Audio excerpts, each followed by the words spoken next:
Jackson Pierce sat in his dimly lit apartment, surrounded by the hum of electronic devices and the glow of computer screens. He was a legend in the underground hacking community, known for his unparalleled skills and his knack for getting into places he shouldn't.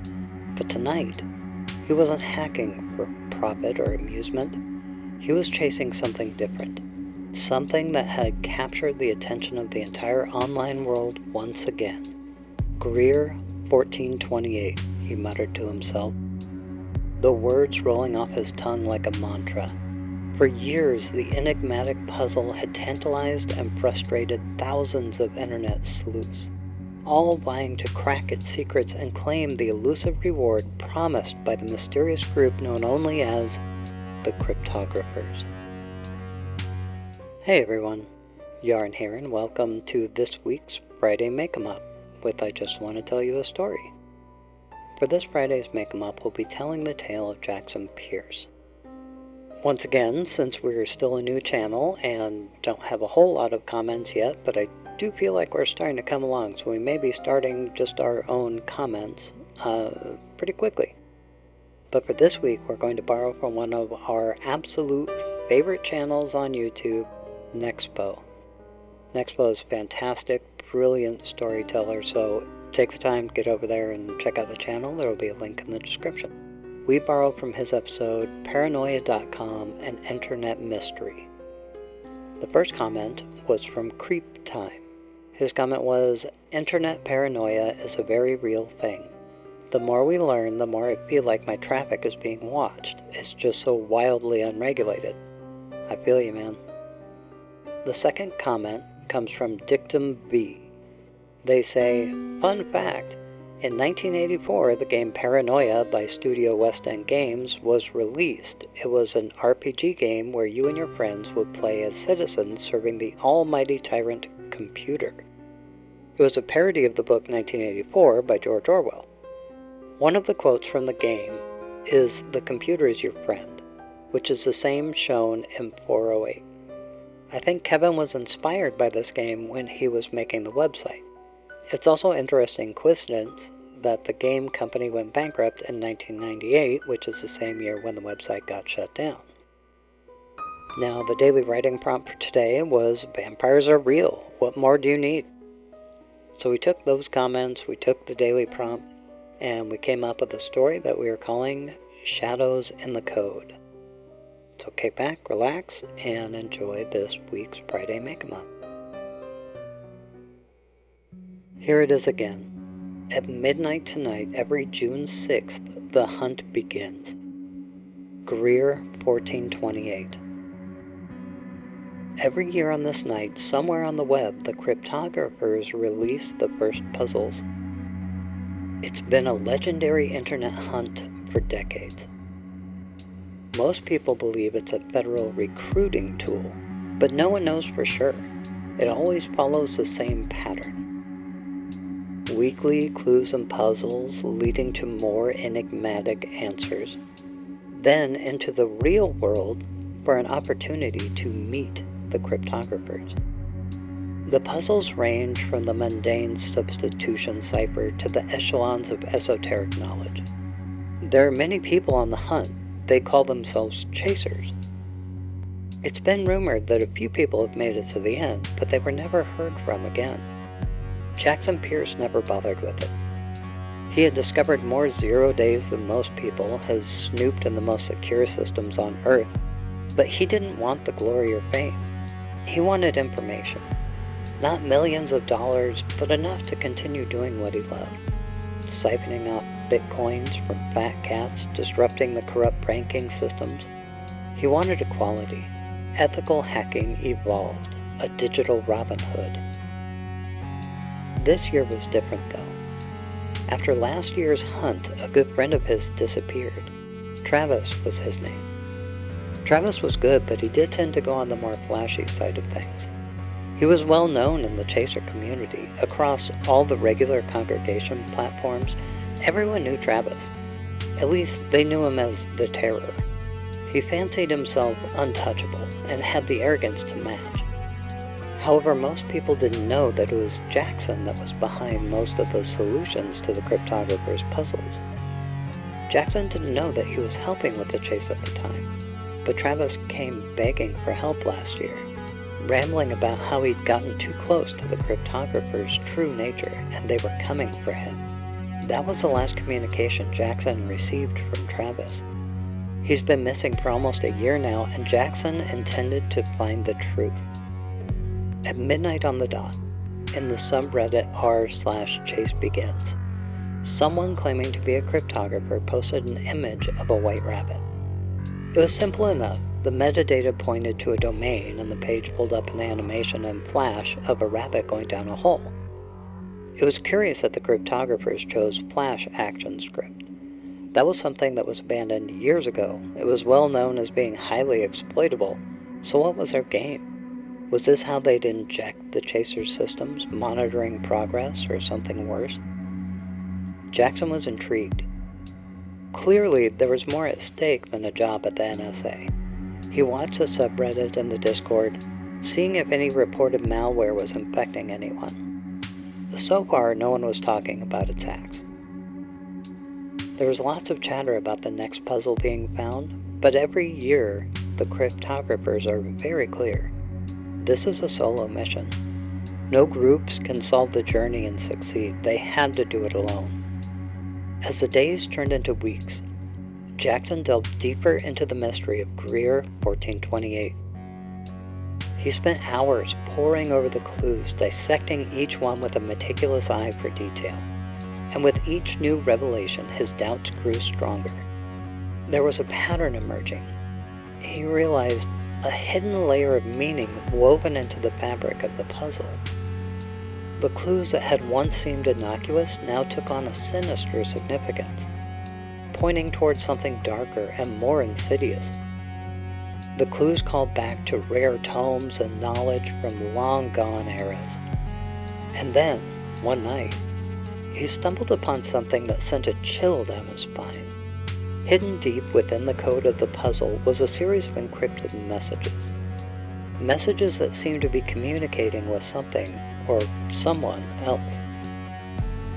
He stared at the screen in disbelief, his mind racing with possibilities. Could it be true? Could the cryptographers be more than just a group of anonymous puzzle makers? Could they be something far more sinister? The thought frightened him, but it also ignited a fire within him, a determination to uncover the truth no matter the cost. This was where Travis had gone, and who knows how many others. Jackson started watching the traffic of where the puzzles were posted.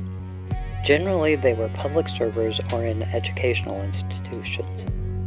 This wasn't too hard for him to find a backdoor into and be able to start checking in on where all the traffic was coming and going. He tried to track back to when the files were first uploaded, but the cryptographers were pretty good at covering their tracks. According to the data, the files just appeared there. This was impossible, of course, but it did mean they were deleting their footprint somehow. How do you find someone that leaves no trace? The only way he could figure was to get ahead of them, anticipate where the next clue would drop, and already be in the system watching. Looking over the historical records of previous chases, there was a loose pattern. At this stage of the hunt, they usually drop back to phone systems, pre-recorded messages that could only be accessed with a code and could only be dialed from a particular number. That meant all the chasers had to spoof the number and solve the code to access it. The cryptographers have used different platforms for this, from Telegram to WhatsApp to Skype. If he could just get one solid IP address from the cryptographers, he would have a chance. Watching all three simultaneously wasn't going to be easy, but Jackson was able to narrow the time he needed to watch to midnight that night. He didn't need to be in for long, but he had to catch it live, or he'd lose the opportunity until the next clue. He wasn't quite sure what he was looking for. There were millions of connections flitting in and out. He would have to review the data later to find them, download the traffic data before the cryptographers could delete their presence.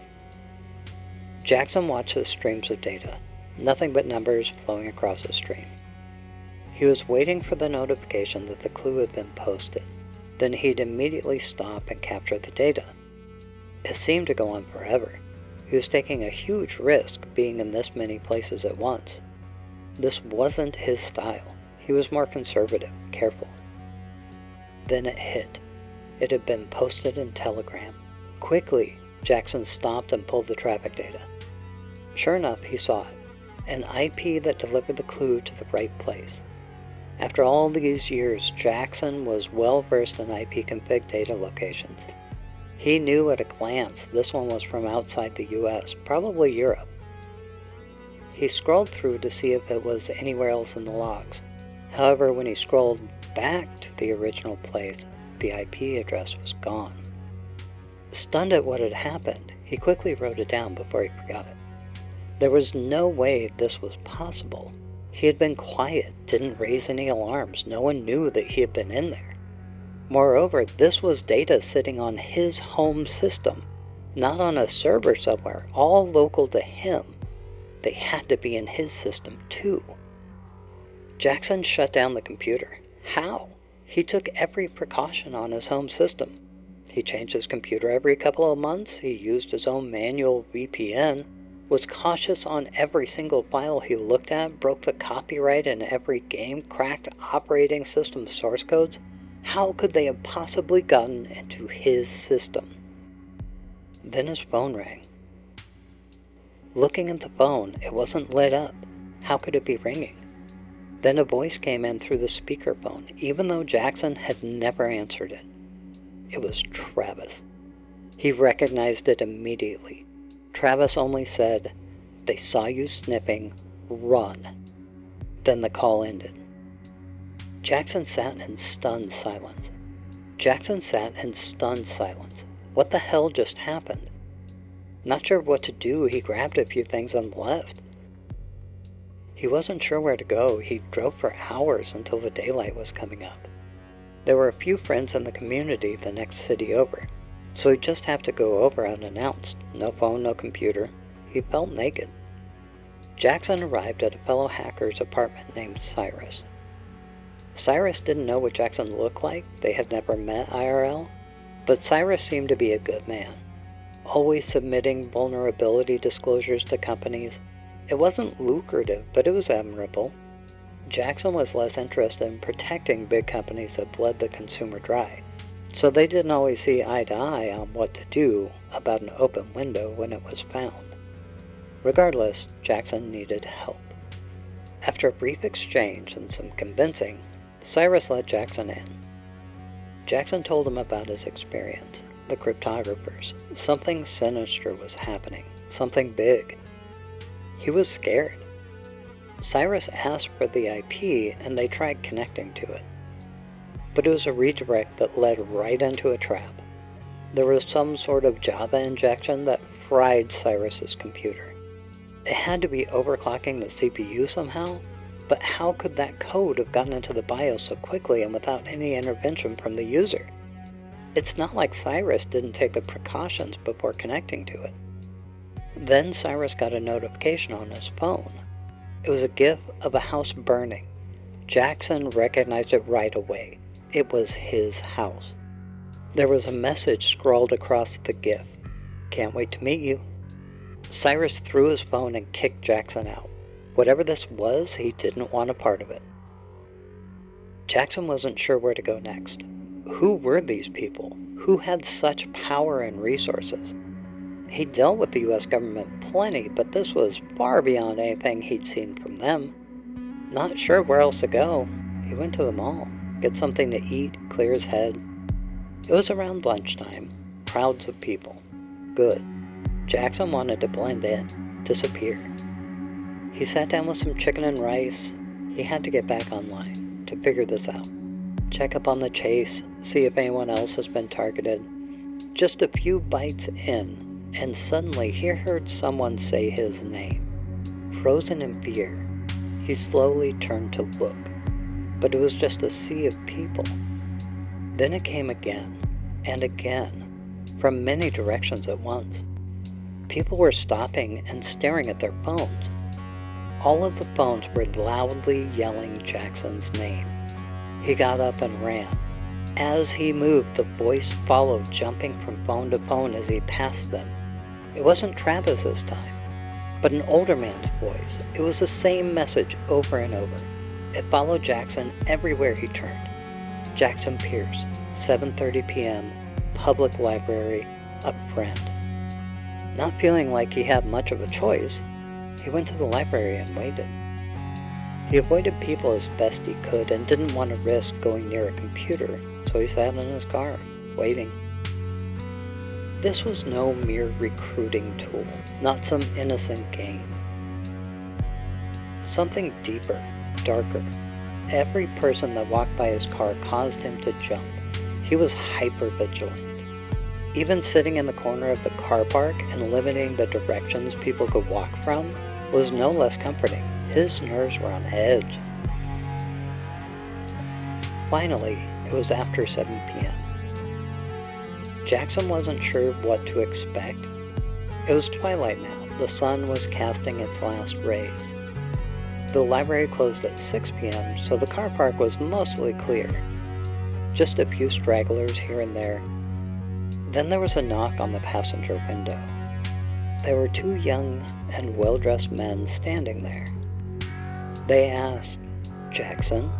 You're Jackson Pierce, right?" He didn't respond. Was this who brought him here? The voice on the speakerphone sounded much older. These guys couldn't have been more than 25 years old. After a moment of conversing, one of them walked to the driver's side and leaned down. "Could you open the door?" Jackson shook his head. The young man smiled and punched through the glass. The young man reached in and effortlessly pulled Jackson from the car. He held Jackson up by his collar well above the ground. His feet were dangling. This guy was way too small to be able to hold him up like this. He said, "You've seen some things you shouldn't, huh? We've been sent to take care of you. But you made it out of the house where we could make it look like an accident. Guess we'll have to feed on you here." The man smiled and fangs protruded from his mouth. "Goodbye, Jackson. You might have been able to solve the puzzle this year. Too bad. More for me, I guess." The man and his friend start holding down Jackson and exposing his throat. Jackson began screaming at the top of his lungs. Their grips were like vices. He was helpless. Vampires? Really? There was no world where he believed this possible, but here he was, at the mercy of two of them. Suddenly, a van came screeching through the car park. It slammed into Jackson's car and the sliding door flung open. A concentrated beam of light struck the vampires as two people came flying out of the van. The light was moving to and fro like a laser. It singed and seared the flesh of the two vampires, but it didn't hurt Jackson.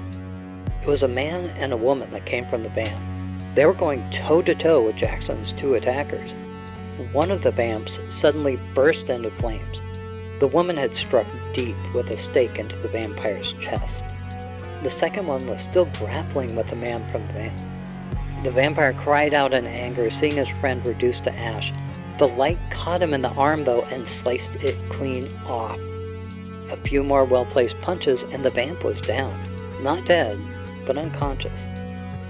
The two people took a breath and a moment to compose themselves. The woman yelled back to the van, "We got one of them, Grandpa." An older man with a long beard and white hair got out of the driver's seat of the van and held his hand out to Jackson. Jackson recognized his voice from the mall. "Are you okay, Jackson? Sorry about using you as bait, but we needed to catch one of these buggers. Come with us. There'll be more here before too long. We'll explain on the way." Jackson was pissed and thankful at the same time. He was bait for these things, but it was better than being blown up or bled dry. They all piled into the van. The unconscious vampire was secured in a special seat in the rear. They told Jackson it was a bit of a drive and they couldn't stop during the night, too dangerous, so settle in and they'll tell him everything. The old man was Victor Helsing. This was his son and granddaughter, Vance and Olivia Helsing. Their family had been vampire hunters for hundreds of years. Once the digital age hit, the vamps were at the forefront of the technology. They were able to see and do things they never could before, like watching a sunrise. It was a frontier that the vamps relished. It was power. Since the very first computer, the vampires had been helping guide it. Their code was in every single operating system and microchip ever produced. They had the knowledge, experience, and wealth to manipulate any system anywhere. The Greier 1428 contest was obviously theirs too. It was a great way to recruit the top existing talent in the world and forcefully turn them to the vamp side. It kept their talent pool fresh and on the cutting edge of possibility. They could track and monitor any electronic device in the world. Computers, phones, refrigerators. If it had a chip in it, the V code was on it. They still kept to themselves, didn't interfere too much for fear of discovery. But that's exactly what Jackson had done. He found a digital fingerprint. That IP address is likely dead now, but Victor asked if Jackson thought he could do it again. Jackson nodded. He told Victor they had captured one of his friends last year, that Travis was the one that warned him to get out of the house. Victor thought about it for a moment. This may mean that there's some resistance on the inside. Maybe it's something they could exploit, if Jackson was willing to help. Jackson looked at the vampire strapped to the seat. He didn't know where this journey would end, but he was going to follow it through. Better than the alternative. Well, there we go, everyone. A little story that we're calling Shadows in the Code. So, what would you have written? Using those comments and that prompt, what story would you have told? Sound off in the comments below. Until next time, I've been Yarn with I Just Want to Tell You a Story.